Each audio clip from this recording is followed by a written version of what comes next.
Good morning friends, હું અજય ત્રિવેદી અને આજે આપણે ધોરણ 11 સાયન્સ બાયોલોજીમાં ચેપ્ટર 19 ઉત્સર્ગ પદાર્થો અને એનો નિકાલ વિશે આજે જોઈ રહ્યા છીએ. મિત્રો, આ ચેપ્ટરની આજે આપણે શરૂઆત કરી રહ્યા છીએ, તો બરોબર ધ્યાન આપજો.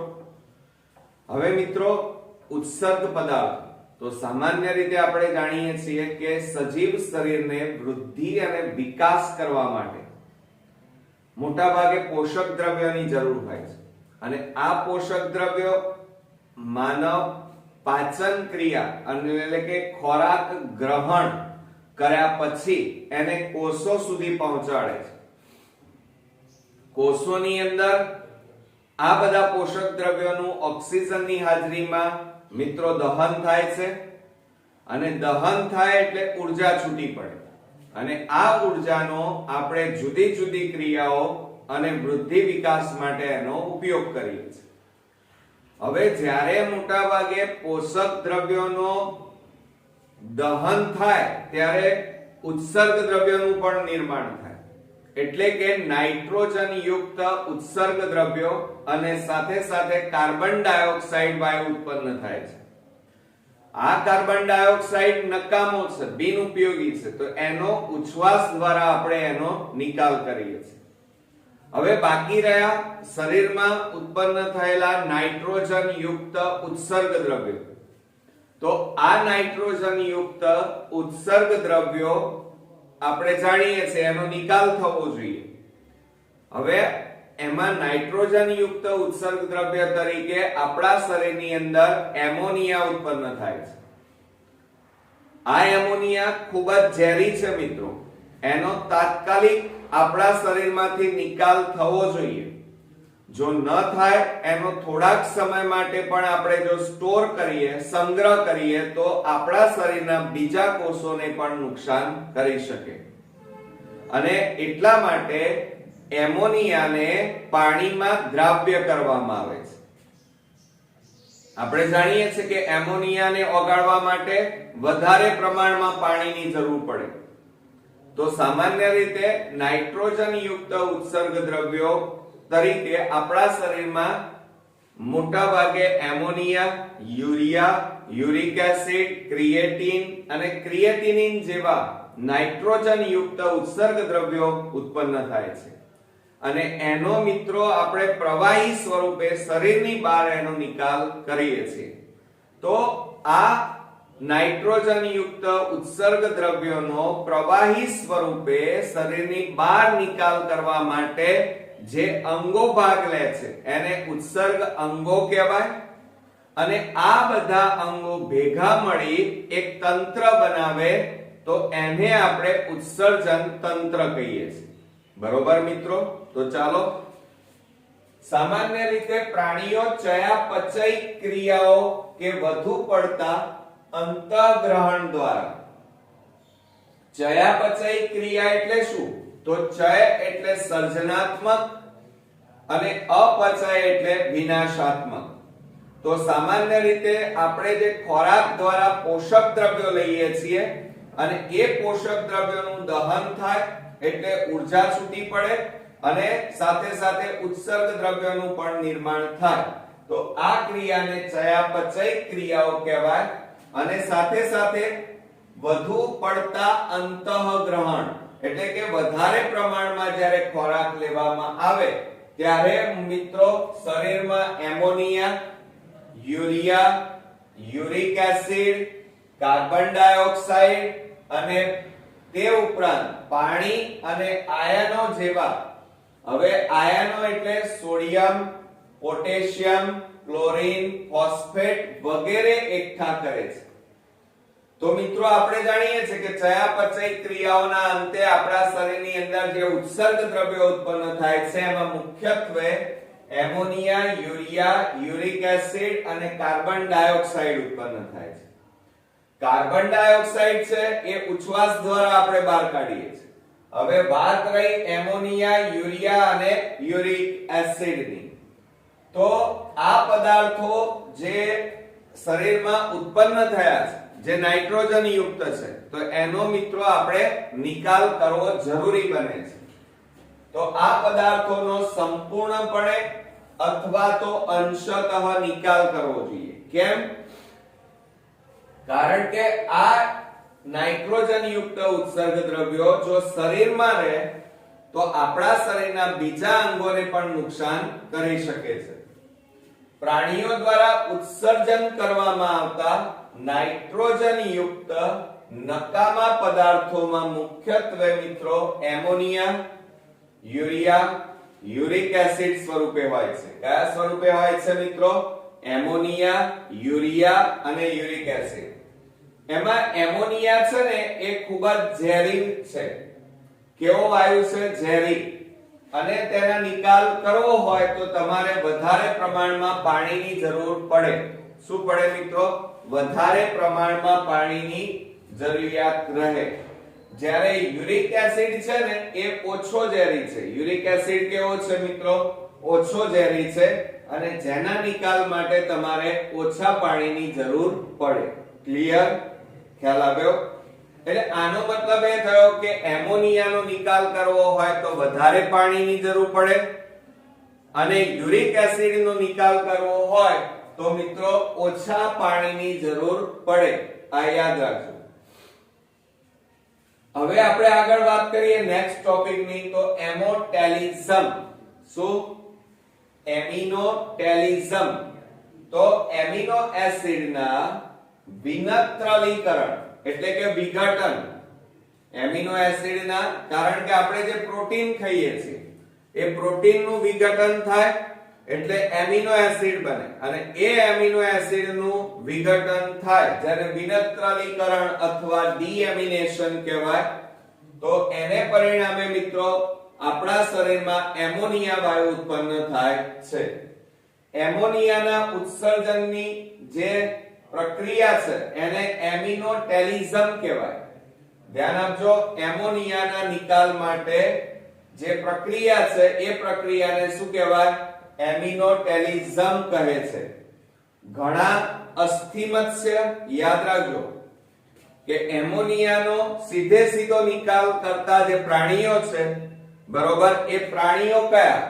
તો સામાન્ય રીતે અસ્થિમત્સ્ય, જલીય ઉભયજીવીઓ અને જલીય કીટકો એ એમિનોટેલિક પ્રકૃતિના છે. કેવા પ્રકૃતિના છે? એમિનોટેલિક પ્રકૃતિના. એમોનિયા સરળતાથી દ્રાવ્ય એટલે કે ઓગળી જવાને કારણે એમોનિયમ આયન તરીકે શરીરની સપાટી અથવા માછલીમાં જાલરની સપાટીથી પ્રસરણ દ્વારા, પ્રસરણ એટલે વધુ સાંદ્રતાથી ઓછી સાંદ્રતા તરફ વહન પામવું, આ ક્રિયાને પ્રસરણ કહેવાય. તો પ્રસરણ દ્વારા ઉત્સર્જિત થાય છે અને તે ઉપરાંત મૂત્રપિંડો તેના નિકાલમાં કોઈ મહત્વની ભાગ ભજવતા નથી. તો મિત્રો આ યાદ રાખજો કે સામાન્ય રીતે એમોનિયાના ઉત્સર્જનની જે પદ્ધતિ છે એને એમિનોટેલિઝમ કહેવાય. જે પ્રાણીઓ એમોનિયાનો સીધો નિકાલ કરે છે એને એમોટેલિક પ્રકૃતિના કહેવાય. સાથે સાથે આ જે પ્રાણીઓ છે કે જે એમોનિયાનો સીધો નિકાલ કરતા હોય એ લોકો મિત્રો સીધી પ્રસરણ દ્વારા એટલે કે ઝાલરો દ્વારા મોટા ભાગે એમોનિયાનો નિકાલ કરે છે. બીજું, મૂત્રપિંડો તેના નિકાલમાં કોઈ ભાગ ભજવતા નથી. બરોબર? તો આ કયા પ્રાણીઓમાં આવું જોવા મળે? તો સામાન્ય રીતે અસ્થિમત્સ્ય, જલીય ઉભયજીવીઓ અને જલીય કીટકો એ એમિનોટેલિક પ્રકૃતિના છે એટલે કે એમોનિયાનો સીધો નિકાલ કરે છે. બરોબર? ચાલો ત્યાર પછી આપણે આગળ વાત કરીએ એમાં કે સામાન્ય રીતે એમોટેલિક પ્રકૃતિમાં અમીબા, પેરામીશિયમ, સછિદ્ર, કોષ્ઠાંત્રી, નુપુરક, જળચર, અપૃષ્ઠવંશીય, અસ્થિમત્સ્ય, એમાં બાર્બસ, રોહુ, કટલા, બુમલા, મગર, જલીય સરીસૃપ, ઉભયજીવી, ના ટેડપોલ આ બધા મિત્રો કેવા છે? એમિનોટેલિઝમ પ્રકૃતિના છે કે એટલે કે એમિનોટેલિક પ્રકૃતિના છે. બરોબર મિત્રો? ચાલો હવે ત્યાર પછી કેટલાક પ્રાણીઓ નાઇટ્રોજન યુક્ત ઉત્સર્ગ દ્રવ્યોનો નિકાલ યુરિયા સ્વરૂપે કરે છે અને એને આપણે યુરિયોટેલિઝમ કહેવાય. શું કહેવાય? યુરિયોટેલિઝમ. તો સસ્તન, ઘણા સ્થળીય ઉભયજીવીઓ, દરિયાઈ મત્સ્ય, પાણીના સંરક્ષણ એટલે કે આ બધા પ્રાણીઓ ને રહેવાનું દરિયાની અંદર છે અને એટલા માટે શરીરમાં દેહ જળ એટલે કે શરીરનું પાણી જાળવવાની જે ક્રિયા છે એને દેહ જળ કહેવાય અને એ માટે શરીરમાં પાણીનું પ્રમાણ જળવાઈ રહે એ માટે યુરિયાનું ઉત્સર્જન કરે છે એટલે કે નાઇટ્રોજન યુક્ત ઉત્સર્ગ દ્રવ્યોનું નિકાલ યુરિયા સ્વરૂપે કરે છે જેથી તેમને કેવા કહેવાય? યુરિયોટેલિક. ધ્યાન રાખજો, યુરિયોટેલિક પ્રાણીઓ કહે છે. કેવા પ્રાણીઓ કહે છે? યુરિયોટેલિક પ્રાણીઓ. આ પ્રાણીઓમાં ચયાપચય ક્રિયાઓ દ્વારા ઉત્પાદિત એમોનિયાનું જો આ પ્રાણીઓ છે ને એમના શરીરમાં જે એમોનિયા ઉત્પન્ન થાય છે એ એમોનિયા નો નિકાલ એ કેવી રીતે કરે છે? તો એમોનિયા યકૃતમાં જાય, યકૃતમાં ગયા પછી યુરિયામાં રૂપાંતર પામે અને ત્યારબાદ એ યુરિયા રુધિરમાં ભળે, રુધિરમાંથી એનો આગળ જતા નિકાલ થાય. તો મિત્રો જુઓ અહીંયા કે સામાન્ય રીતે આ પ્રાણીઓમાં ચયાપચય ક્રિયાઓ દ્વારા ઉત્પાદિત એમોનિયાનું યકૃતમાં કઈ જગ્યાએ? યકૃતમાં યાદ રાખજો યુરિયામાં રૂપાંતરણ થાય છે અને આ રૂપાંતરણ માટે એક આખું ચક્ર રચાય જેને ઓર્નિથિન ચક્ર કહેવાય. કયું ચક્ર કહેવાય? ઓર્નિથિન ચક્ર. અને એ ચક્ર દ્વારા એમોનિયાનું યુરિયામાં રૂપાંતર થાય અને રુધિરમાં મુક્ત કરવામાં આવે. એ યુરિયા ક્યાં જતો રહે? રુધિરમાં. રુધિરમાંથી ક્યાં જાય? મૂત્રપિંડ. મૂત્રપિંડમાંથી ક્યાં જાય? મૂત્રમાં. બરોબર?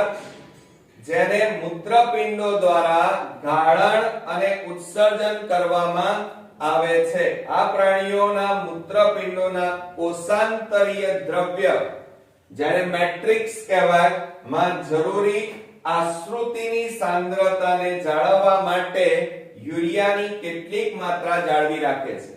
એટલે કે આ પ્રાણીઓ છે ને એ યુરિયાનો પૂરેપૂરો નિકાલ નથી કરતા. 100% મૂત્ર હોય તો એમાંથી 90% મૂત્રનો નિકાલ થાય અને બાકીનું 10-1% પાણી મૂત્ર છે એનો એ સંગ્રહ કરતા હોય છે. એટલે જુઓ અહીંયા શું કહે છે કે આશ્રુતિની સાંદ્રતાને જાળવવા માટે યુરિયાની કેટલીક માત્રાને શું કરે છે? જાળવી રાખે છે. બરોબર મિત્રો? હવે યુરિકોટેલિક ધ્યાન રાખજો, યુરિકોટેલિઝમ પહેલું શું હતું? યુરિયોટેલિઝમ હતું.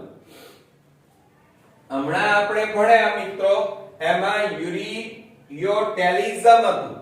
આ યુરિકોટેલિઝમ છે.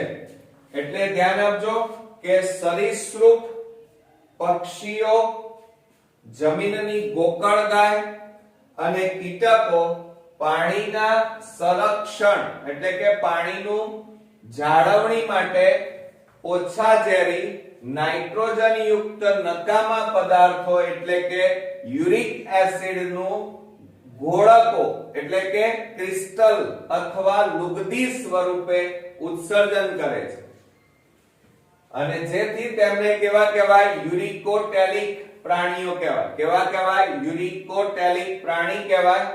અને એ લોકો યુરિક એસિડના ઉત્સર્જનમાં પાણીનો બહુ ઓછો ન્યૂનતમ વ્યય થાય પરંતુ અહીંયા શક્તિનો વ્યય વધારે થાય છે. તો સામાન્ય રીતે આપણે જાણીએ છીએ કે પક્ષીઓને ઉડવાનું હોય મિત્રો. સમજો જરા કે પક્ષીઓને ઉડવાનું હોય એટલે જો વધારે પાણી પીવે તો શરીરનું વજન વધી જાય અને માટે પક્ષીઓ ઉડી શકે નહીં, અને એટલા માટે પક્ષીઓ પોતાની જરૂરિયાત પ્રમાણે થોડાક જ પાણીને શરીરમાં દાખલ કરે છે, અને એટલા માટે મિત્રો એ લોકો એમોનિયાનું શેમાં રૂપાંતર કરે છે? યુરિક એસિડમાં. બીજું, અહીંયા 1 કે 2 કે 3 ટીપા જ એ લોકો પાણી પીવે છે, અને આટલું નજીવા પાણી માટે અહીંયા મૂત્રપિંડો કાર્યરત હોતા નથી.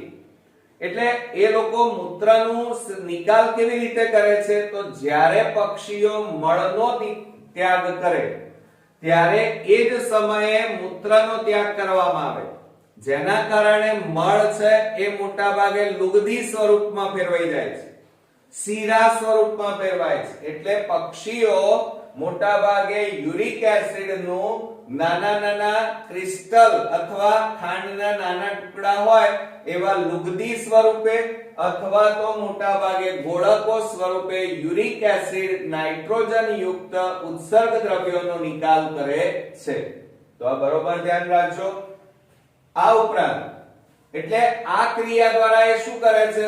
ઓછામાં ઓછા પાણીનો બગાડ કરે છે. તો મિત્રો આ રીતે આપણે 3 અહીંયા જોયું.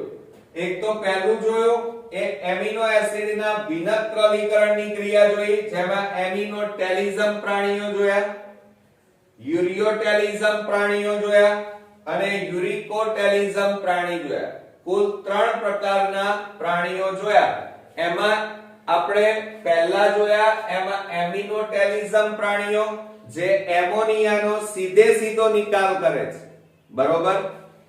બીજા છે યુરિયોટેલિઝમ પ્રાણીઓ જે યુરિયાનો મોટા ભાગે ઉત્સર્જનની ક્રિયા દ્વારા નિકાલ કરે છે, એટલે કે એમોનિયાને યુરિયામાં ફેરવે છે. કઈ જગ્યાએ? યકૃતમાં. એટલે કે આ જે યુરિયોટેલિઝમ પ્રાણીઓ છે એ શરીરમાં જે નાઇટ્રોજન યુક્ત ઉત્સર્ગ દ્રવ્ય ઉત્પન્ન થાય એ ઉત્સર્ગ દ્રવ્યને યકૃતમાં લઈ જાય, યકૃતમાં એનું યુરિયામાં રૂપાંતર થાય, એ યુરિયા રુધિરમાં જાય, રુધિરમાંથી મૂત્રપિંડમાં જાય, મૂત્રપિંડમાં એનું ગાળણ થાય અને એ મૂત્રનો જે બને એનો યુરિયા સ્વરૂપે નિકાલ થાય. ત્રીજા નંબરમાં યુરિકોટેલિઝમ પ્રાણીઓ એ પક્ષીઓની વાત કરી કે એ લોકો પાસે પાણીનો જથ્થો બહુ નજીવો હોય છે અને એટલા માટે એ લોકો એમોનિયાનું યુરિક એસિડમાં એટલે કે નાઇટ્રોજન યુક્ત ઉત્સર્ગ દ્રવ્યનું યુરિક એસિડમાં ફેરવી અને એનો શરીરની બહાર નિકાલ કરે છે.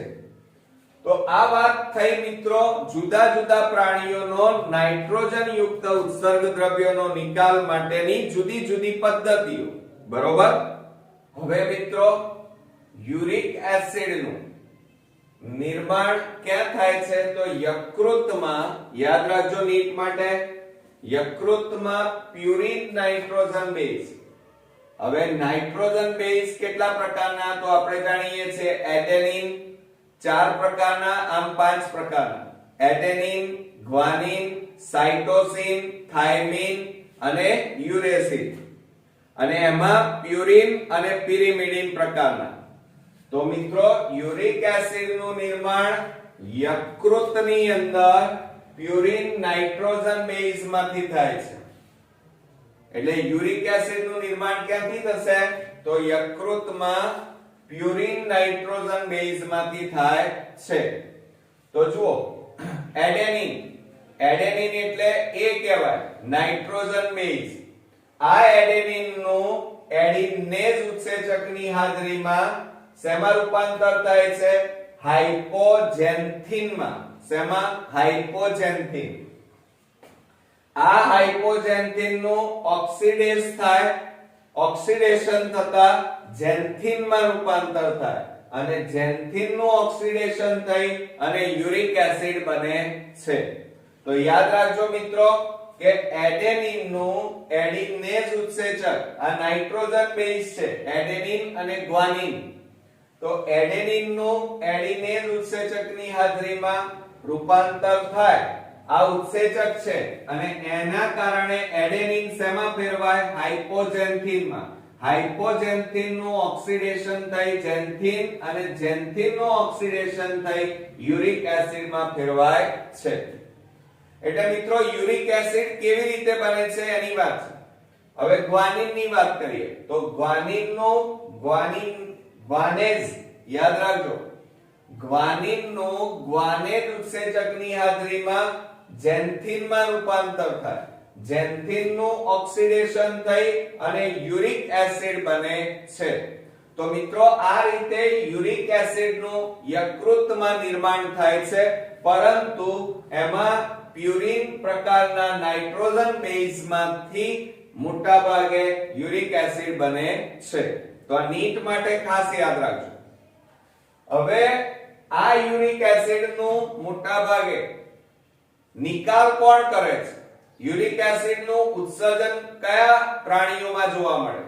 તો સામાન્ય રીતે કીટકો, પક્ષીઓ, સરીસૃપો, ડાલ્મેશિયન કૂતરા, કરોળિયામાં ઉત્સર્ગ દ્રવ્ય એડેનિન અને ગ્વાનિન હોય છે. યાદ રાખજો.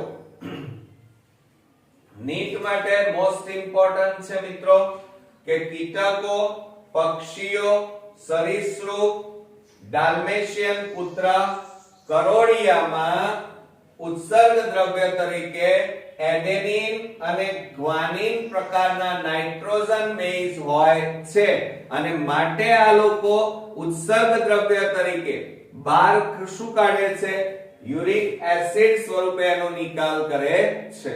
તો મોસ્ટ ઇમ્પોર્ટન્ટ યાદ રાખજો. હવે મિત્રો ખાસ અગત્યનું ચક્રની વાત કરીએ અને એનું નામ છે ઓર્નિથિન ચક્ર. કયું ચક્ર? ઓર્નિથિન ચક્ર. હવે આ ઓર્નિથિન જે ચક્ર છે એને આપણે ક્રેબ હેન્સલેટ ચક્રના નામે પણ ઓળખવામાં આવે છે. કયા નામે? યાદ રાખજો. ક્રેબ હેન્સલેટ ચક્ર.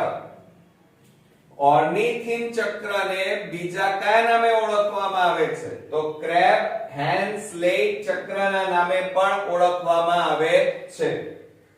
આ ચક્રની અંદર NH3 ના બે અણુઓ, એમોનિયાના બે અણુઓ અને કાર્બન ડાયોક્સાઇડ નો એક અણુ એકબીજા સાથે પ્રક્રિયા કરે અને પરિણામે અહીંયા શું બને છે મિત્રો? યુરિયાનું નિર્માણ થાય છે. બરોબર? એટલે એમોનિયાના બે અણુ અને કાર્બન ડાયોક્સાઇડ નો એક અણુ એકબીજા સાથે પ્રક્રિયા કરતા મિત્રો અહીંયા યુરિયાનું નિર્માણ થાય છે.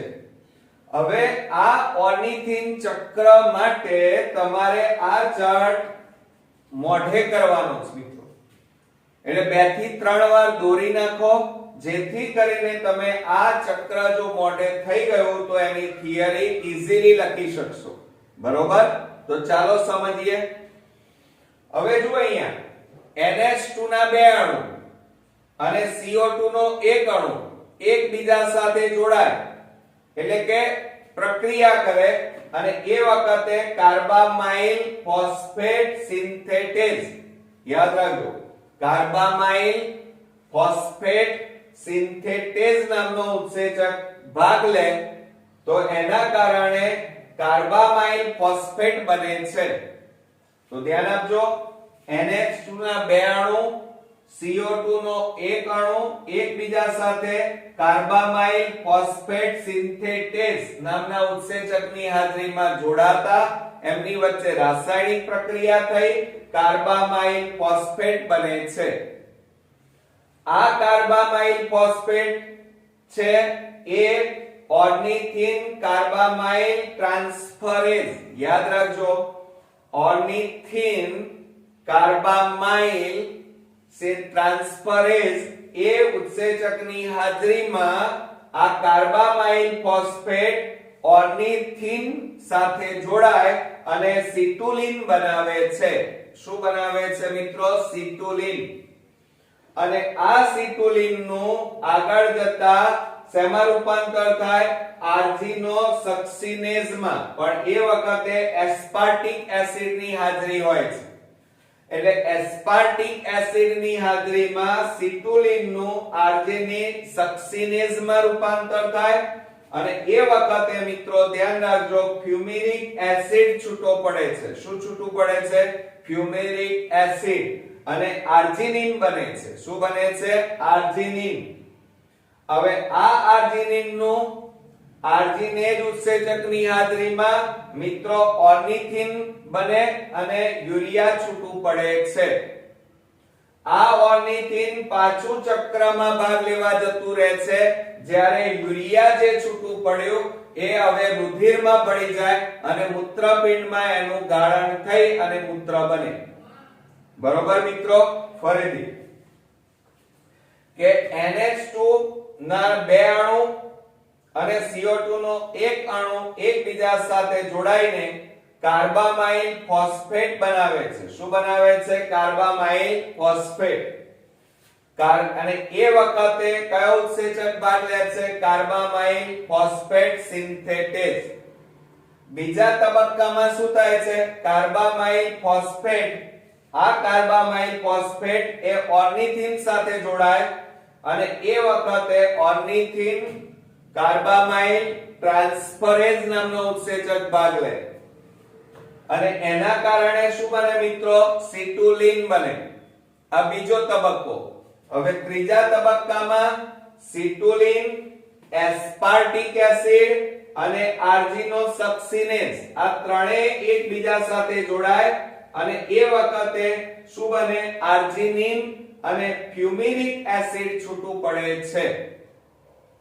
હવે આ આર્જિનિનનું આર્જિનેજ ઉત્સેચકની હાજરીમાં વિઘટન થાય અને ઓર્નિથિન અને યુરિયા છૂટા પડે છે.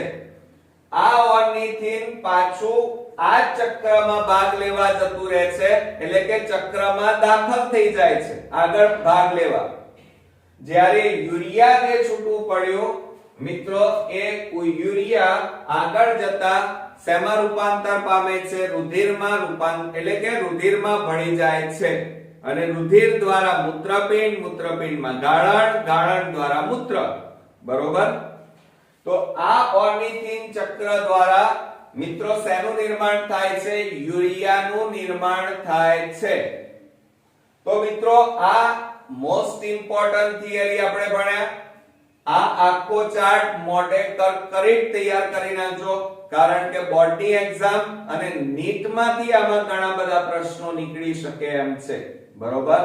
બીજું, હવે સામાન્ય રીતે આપણે જાણીએ છીએ કે જુદા જુદા પ્રાણીઓ શરીરમાં ઉત્પન્ન થતા નાઇટ્રોજન યુક્ત ઉત્સર્ગ દ્રવ્યોનો જુદી જુદી રીતે નિકાલ કરે છે.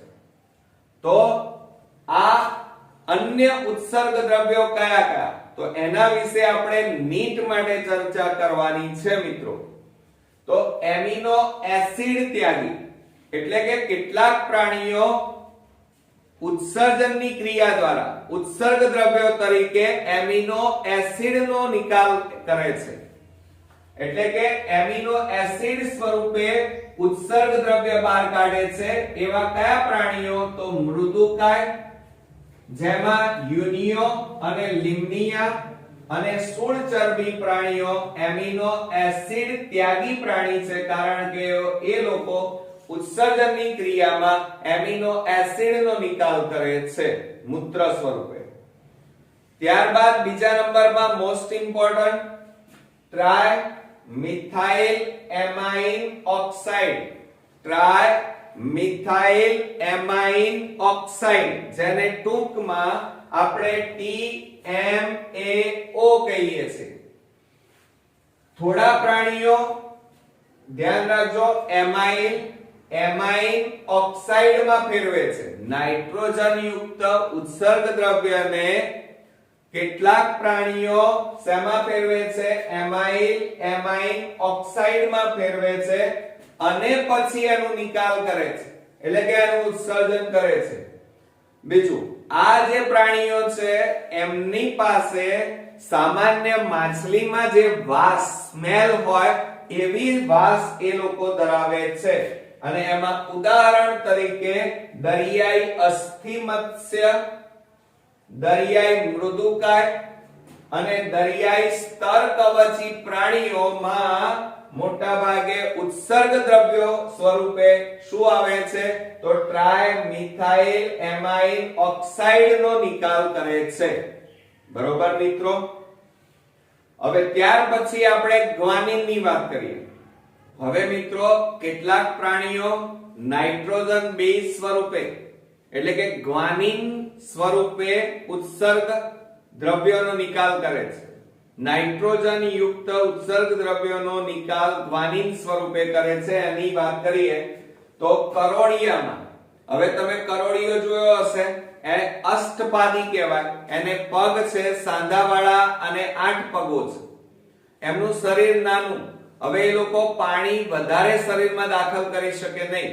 અને એટલા માટે એમની પાસે પાણી કેવું છે ખૂબ જ નજીવું અને એટલા માટે કરોળિયામાં એમોનિયાનો ગ્વાનિનમાં ફેરવાય છે એટલે કે એમના શરીરમાં જે એમોનિયા વાયુ ઉત્પન્ન થાય છે એ એમોનિયાને એને ગ્વાનિનમાં ફેરવી નાખે અને સાથે સાથે આ જે ગ્વાનિન છે એનું બંધારણ યુરિક એસિડ જેવું છે મિત્રો અને સાથે સાથે એ પાણીમાં ઓગળતા નથી અને એટલા માટે કરોળિયા જેવા પ્રાણીઓ બરોબર એ ગ્વાનિન સ્ફટિક સ્વરૂપે ઉત્સર્જન પામે છે એટલે કરોળિયો નાઇટ્રોજન યુક્ત ઉત્સર્ગ દ્રવ્યનો નિકાલ ગ્વાનિન સ્ફટિક સ્વરૂપે કરે છે નીટ માટે ખાસ ધ્યાન રાખજો બરોબર બીજું ત્યારબાદ એલેન્ટોનિન માં મોટા ભાગના સસ્તનો પ્યુરિન્સ અને પિરિમિડિન્સ યાદ રાખજો આ પ્યુરિન અને પિરિમિડિન્સ એ નાઇટ્રોજન બેઝ એટલે કે જીનેટિક્સ માં આપણે ભણેલા છીએ તો પ્યુરિન્સ અને પિરિમિડિન્સ ને એ શેમાં ફેરવે છે એલેન્ટોનિન માં ફેરવે છે અને તેનું ઉત્સર્જન કરે છે તો નીટ માટે ખાસ યાદ રાખો કે એલેન્ટોનિન એટલે કે મોટા ભાગના જે સસ્તનો છે એ સસ્તન પ્રાણીઓ પ્યુરિન્સ અને પિરિમિડિન્સ નો નિકાલ એલેન્ટોનિન માં ફેરવી અને એનો નિકાલ કરે છે મનુષ્યમાં એટલે કે માનવીમાં પ્યુરિન યુરિક એસિડ ના સ્વરૂપે ઉત્સર્જન કરે છે મનુષ્યમાં એટલે કે માનવીમાં જે પ્યુરિન ઉત્પન્ન થાય એનું યુરિક એસિડ સ્વરૂપે ઉત્સર્જન કરે છે અને પિરિમિડિન્સ હોય એનું એલેનિન આઇસોબ્યુટિરિક એસિડ ના સ્વરૂપે ઉત્સર્જન કરે છે નીટ માટે ગુજકેટ બોર્ડની એક્ઝામ માટે ખાસ ધ્યાન રાખજો કે મનુષ્યમાં નાઇટ્રોજન યુક્ત ઉત્સર્ગ દ્રવ્ય સ્વરૂપે પ્યુરિન અને પિરિમિડિન્સ ઉત્પન્ન થાય તો પ્યુરિન નો નિકાલ યુરિક એસિડ સ્વરૂપે કરે એટલે કે આ પ્યુરિન ને યુરિક એસિડ સ્વરૂપે એનો નિકાલ કરે અને પિરિમિડિન્સ છે એનું એ શેમાં રૂપાંતર કરે તો એલેનિન આઇસોબ્યુટિરિક એસિડ સ્વરૂપે ઉત્સર્જન કરે છે ત્યારબાદ હિપ્પ્યુરિક એસિડ કયો એસિડ હિપ્પ્યુરિક એસિડ તો સસ્તનમાં બેન્ઝોઇક એસિડ હિપ્પ્યુરિક એસિડ સ્વરૂપમાં ઉત્સર્જન પામે છે એટલે ધ્યાન આપજો મિત્રો કે સસ્તન પ્રાણીઓમાં જે બેન્ઝોઇક એસિડ ઉત્પન્ન થાય એનો એ હિપ્પ્યુરિક એસિડ માં ફેરવી અને એનો નિકાલ કરે છે તો ધ્યાન આપજો કે બેન્ઝોઇક એસિડ એ ગ્લાયસિન સાથે નાઇટ્રોજન બેઝ ગ્લાયસિન એટલે G કહેવાય અને એ ગ્લાયસિન સાથે જોડાય અને હિપ્પ્યુરિક એસિડ માં ફેરવાય અને પછી એનો નિકાલ થાય સસ્તનમાં ત્યારબાદ મિત્રો વાત કરીએ તો ઓર્નિથ્યુરિક એસિડ કયો એસિડ ઓર્નિથ્યુરિક એસિડ તો પક્ષીઓની અંદર બેન્ઝોઇક એસિડ એ ઓર્નિથ્યુરિક એસિડ સ્વરૂપમાં નિકાલ પામે છે ફરીથી ધ્યાન આપજો મિત્રો પક્ષીઓ બેન્ઝોઇક એસિડ નો નિકાલ ઓર્નિથ્યુરિક એસિડ સ્વરૂપે એનો નિકાલ કરે છે તો આ બેન્ઝોઇક એસિડ એ ઓર્નિથિન સાથે જોડાય અને ઓર્નિથ્યુરિક એસિડમાં ફેરવાય અને પછી એનો નિકાલ થાય છે પક્ષીઓની અંદર. ત્યારબાદ ક્રિએટિનની વાત કરીએ તો સામાન્ય મૂત્રમાં ક્રિએટિન ગેરહાજર હોય છે. આપણું જે સામાન્ય મૂત્ર હોય એની અંદર મિત્રો ક્રિએટિન ગેરહાજર હોય, પરંતુ આ ક્રિએટિન નવા જન્મેલા શિશુમાં, યાદ રાખજો મોસ્ટ ઇમ્પોર્ટન્ટ નીટ માટે, કે નવા જન્મેલા શિશુની અંદર ગર્ભવતી અને સ્તનપાન કરાવતી સ્ત્રીઓના મૂત્રમાં મોટા ભાગે ક્રિએટિન હોય છે અને આ ક્રિએટિન યકૃતમાંના એમિનો એસિડમાંથી ઉત્પન્ન થાય છે. બરોબર, મોસ્ટ ઇમ્પોર્ટન્ટ થિયરી છે, ધ્યાન આપજો ટૂંકા પ્રશ્નો માટે અને નીટ માટે, કે સામાન્ય મૂત્રમાં ક્રિએટિન ગેરહાજર છે, પરંતુ નવા જન્મેલા શિશુની અંદર, તે ઉપરાંત ગર્ભવતી અને સ્તનપાન કરાવતી માતામાં મોટા ભાગે ક્રિએટિન હાજર હોય છે અને આ ક્રિએટિન યકૃતમાં આવેલા એમિનો એસિડમાંથી ઉત્પન્ન થાય છે. એટલે આ ક્રિએટિન શેમાંથી બને? યકૃતમાં આવેલા એમિનો એસિડમાંથી ક્રિએટિન બને અને સામાન્ય માણસમાં એ ગેરહાજર હોય. બરોબર. ત્યાર પછી બીજું ઉત્સર્ગ દ્રવ્ય જોઈએ, ક્રિએટિનિન. તો મિત્રો ક્રિએટિનિન ચયાપચય ક્રિયાઓના અંતે ઉત્પન્ન થતી નિપજ છે અને તે મોટા ભાગે સ્નાયુમાં વધારે ઉર્જા વાળા સંયોજન ક્રિએટિનાઇન ફોસ્ફેટ માંથી ઉત્પન્ન થાય છે. યાદ રાખજો મોસ્ટ ઇમ્પોર્ટન્ટ, કે આ ક્રિએટિનિન શેમાંથી ઉત્પન્ન થાય? તો સ્નાયુની અંદર વધારે ઉર્જા પૂરા પાડતો ઘટક એટલે કે ક્રિએટિનાઇન ફોસ્ફેટ નું રૂપાંતર ક્રિએટિનિન માં થાય અને પછી એનો નિકાલ થાય અને એ મૂત્ર સાથે ઉત્સર્જન પામે છે. તો મિત્રો અન્ય ઉત્સર્ગ દ્રવ્યોમાં પહેલું જોયું એમિનો એસિડ ત્યાગી પ્રાણીઓ. બરોબર. અને એમાં મૃદુકાય, યુનિયો, લિમ્નિયા અને સૂળચરમી એ એમિનો એસિડ ત્યાગી છે.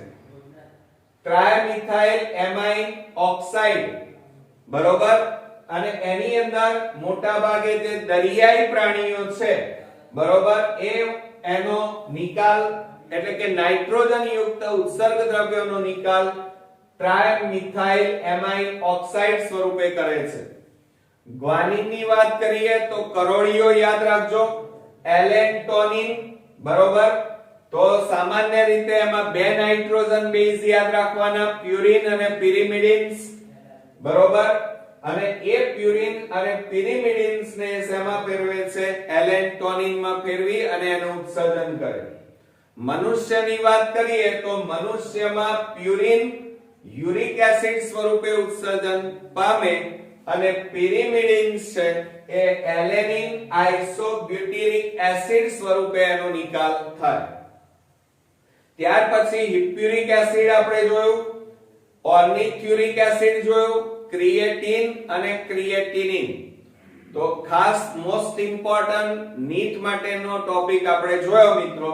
એમાં અન્ય ઉત્સર્ગ દ્રવ્યોમાં amino acid, trimethyl amine oxide, guanine, allantoin, hippuric acid, ornithuric acid, creatine અને ક્રિએટિનિન.